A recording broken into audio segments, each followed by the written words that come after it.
Градот Скопје постоја континуирано од 2009 навамо, значи ги финансираме овие спелеонуркачки експедиции на подводната пештера Врело.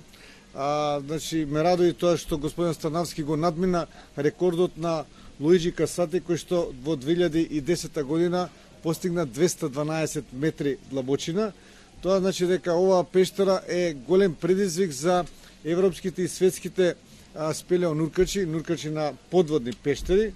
Ево, кој што каже господин Станавски, ја се надам и дека ќе се оствари дека следната година поново ќе дојде и поново ќе се обиде да го надмине и овој рекорд од 240 метри, бидејќи сметаме дека оваа пештера ќе испадне дека е најдлабоката подводна пештера во Европа, која што секако ќе побуди голем интерес кај кај граѓаните, кај жителите на Европа и на светот.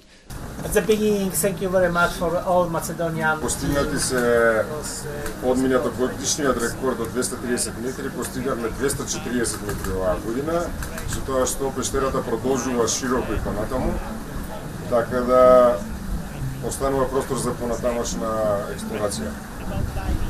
По 240 метри се појавува нова